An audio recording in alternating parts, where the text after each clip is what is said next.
नमस्कार मित्रांनो, स्वागत आहे तुमचं आपल्या आजच्या नवीन व्हिडिओमध्ये. आता वाजले दुपारचे 4-4:30 झाले जवळपास. आम्ही सकाळचं आलेलो इकडे, सकाळी लवकर उठून आवरून मस्त आवडून मावशी इकडे प्रशांत भाऊ मला घ्यायला आले होते. मावशीच्या तिथे आल्यानंतर इकडे आलो आम्ही मॅमच्या तिकडे बॉम्बे नाक्याला. तिथे येऊन आमचं काम केलं पूर्ण. गेस्ट आलेलं होते, त्यांना काही प्लॅन वगैरे दिला मॅम. बाकी गेस्टला आम्ही उद्यासाठी काही प्लॅनिंग केलं आहे. ज्यांना उद्यासाठी काही विजिटला बोलवलेलं आहे, आता किती सुविधा आहे ती उद्याच माहिती. त्याच्यानंतर आम्ही आता चाललो इकडे याला स्टॉल लावायला.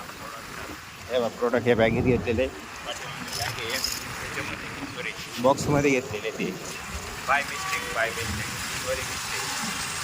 हे हेल्मेट घातलेलं आहे, यांना काय ऐकायला नाही येत, समजते हो. इकडं आम्ही जिमला येत होतो पहिले. लक्ष्मीनारायण मंदिर, शूर्पणखा मंदिर इकडंच आहे सगळं. आता हे आपल्या नाशिकच्या गोदावरीला पाणी दिसतं का नाही माहीत आहे.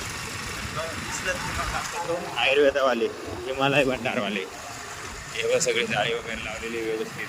इकडं तर नाही दिसणार, पण इकडंच दिसत तेव्हा भरपूर आहे. तिकडून इकडे येतं की इकडून तिकडे जातं आहे, कमेंट करून सांगा तुम्ही आम्हाला.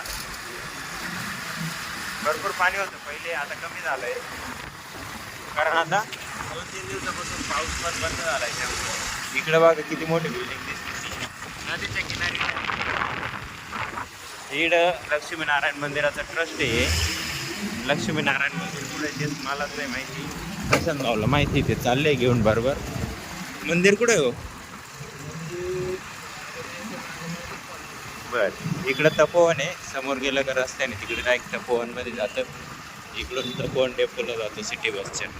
इकडं लक्ष्मीनारायण मंदिर आहे, तिथं बघू काय पब्लिक आहे का नाही. आपल्याला काही नाही पब्लिक, जास्तीत जास्त पब्लिक पाहिजे आपल्याला. जेवढं पब्लिकपर्यंत पोहोचता येईल तेवढं पब्लिकपर्यंत आपल्याला पोहोचायचं आहे, कमीत कमी जास्त वेळेत. असंच ना, इकडून याला जातो आडगाव नाक्याला निघतो. इकडून गेला का डायरेक्ट याला लक्ष्मीनारायण मंदिरला. मंदिर खूप छान आहे, मी तुम्हाला दाखवते रे. इथं जायचं, इथं गार्डन बिर्डन सगळं तुम्हाला आतमध्ये गेलो का दाखवतो.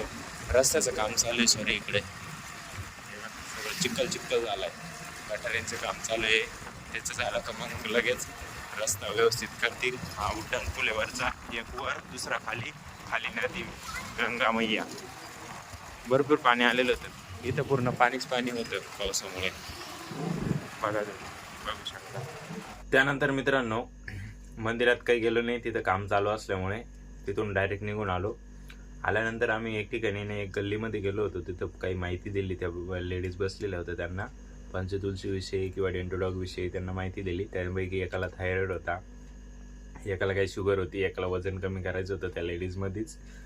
तर त्यांना दिली माहिती. आता ते येतील, विचारतील, घेतील, फोन करतील. आपले नंबर वगैरे दिले त्यांना, काही विषय नाही, कॉल करतील. तिकडून आल्यानंतर मॅमच्या तिकडे गेलो. तिथं काही प्रोडक्ट वगैरे होते ते पॅकिंग केले, ऑर्डरचे होते ते पॅकिंग करून तिथून निघालो. दुपारीचं जेवण मॅमकडेच केलेलं होतं. मस्त उसळ होती, मटकी आणि चपात्या, भात बनवलेला होता. आता घरी आलो आहे, इथं मावशीकडेच आहेत.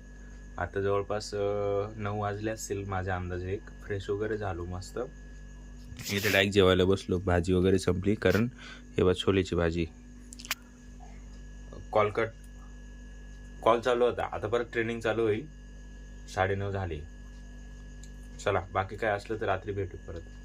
त्यानंतर मित्रांनो आम्ही आलो हे बघा गंगेवरती. गंगेला समोर मंदिर दिसतंय बघा.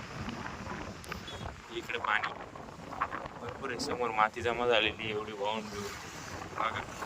हे पूर्ण उघडं असतं, इथून पूर्ण पाण्याखाली. आज इथं पूर्ण रस्ता आहे खाली, बघू शकता तुम्ही. इकडे पाण्याचा कसा आवाज येतोय, इकडे बघा आवाज येतोय मस्त आहे की नाही. बघताय आम्ही आलोय ऑर्डर मारायला प्रशांत भाऊ सोबत. हवेने केस पूर्ण विस्कटून जातात. नवीन ऑर्डर पडलेली आता, तेव्हा त्या बाजूला मोबाईलमध्ये पाऊस पण नाही तरी मोबाईलला कॅरी बॅग घालून ठेवलेली प्रशांत भाऊ. ही मेन गल्ली आहे, MG रोडला जातोय आता. चला ऑर्डर घेऊ आता.